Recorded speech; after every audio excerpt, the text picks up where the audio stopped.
कोल्हापूर महापालिकेची धडक कारवाई. गांधीनगरातील विनापरवाना बांधकामावर हातोडा. सोमवारी सकाळी 7 वाजल्यापासून कोल्हापूर महानगरपालिकेने गांधीनगर परिसरातील विनापरवाना व्यावसायिक बांधकामाविरोधात अतिक्रमण मोहीम राबवत कारवाईला सुरुवात केली. महापालिकेकडून 3 पथक, पोकलँड, जेसीबी, डंपर, गॅस कटरसह महापालिकेचे अधिकारी आणि कर्मचारी यांनी परिसरातील अतिक्रमणांवर हातोडा चालवला आहे. सर्वोच्च न्यायालयाच्या निकालानंतर महापालिकेच्या हद्दीत असलेल्या 204 जागांना नोटीस देऊन सुनावण्या झाल्या होत्या. यापैकी 177 प्रकरणांवर न्यायालयीन स्थगिती आहे.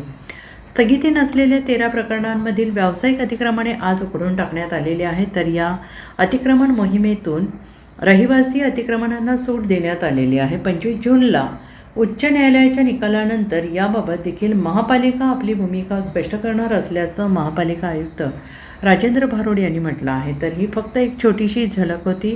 यापुढे कोल्हापूर शहरात नियमभंग करत विनापरवाना अतिक्रमण करणाऱ्यांवर कडक कारवाईचा बडगा उगारला जाणार आहे, असा इशारा देखील आयुक्तांनी दिला आहे.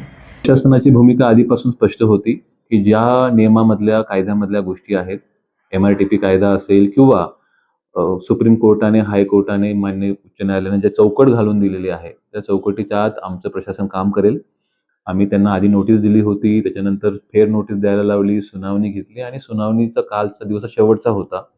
त्याच्यानंतर आज आम्ही 3 पथकं लावून गांधीनगरच्या विविध भागांमध्ये, ज्या ज्या भागांमध्ये कोर्टाकडून 25 जूनची त्यांना मुभा नाही मिळालेली आहे, असे जवळपास 13 कमर्शियल ठिकाण 204 पैकी आज निष्कासित केलेले आहे.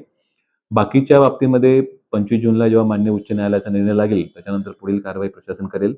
मी आपल्यामार्फत सर्व नागरिकांना एवढंच सांगतो की प्रशासन हे आपलं काम नियमानुसार करेल.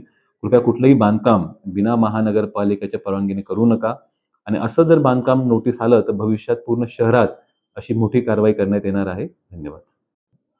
या पूर्ण मोहिमेमध्ये जवळपास 4 JCB machine, 2 Poclain machines, police, आमचे मिलिटरीचे लोक होते 5, त्याच्यानंतर आमचे जे काही इंजिनियर्स आहेत, ज्युनियर इंजिनियर्स, डेप्टी इंजिनियर्स, आमचे सर्व अधिकारी, स्टाफ, अतिक्रमण विभाग, जवळपास 5 डंपर्स, ह्या सर्व गाड्या वगैरे घेऊन प्रत्येक ठिकाणी जाऊन जे बांधकाम आहे ते पाडण्यात आलं आणि जे लोखंडी पत्रे असतील हे उचलून गाड्यांमध्ये घेऊन घेण्यात आले. जेणेकरून असं आमचं नियोजन होतं की ही कारवाई सकाळी सुरू झाली 6:30 दरम्यान. पंचनामा करण्यात आला. पंचनामा करून व्हिडिओ शूटिंग करण्यात आलं. कुठल्याही मौल्यवान वस्तू ज्या असतील त्यांना ते काढू देण्यात आलं. आमच्या फक्त एवढंच आपल्या माध्यमातून सांगण्यात राहील की प्रशासन अशीच कारवाई पुढे सुद्धा करत राहील आणि कुठलाही नागरिक, आता आम्ही गांधीनगर तावडे हॉटेलच्या एरियात सुरू केले, भविष्यात कोल्हापूर शहरामध्ये सुद्धा अशा जर प्रॉपर्टी आम्हाला आढळून आल्या की ज्याने बिना परवानगी बांधकाम केलेलं आहे किंवा परवानगी दिली असताना काहीतरी जिथे वेगळंच बांधकाम केलेलं आहे, हे सुद्धा पाडायचा कार्यक्रम पुढील काही महिन्यात आपल्याला दिसेल. Bureau report, SPN Marathi.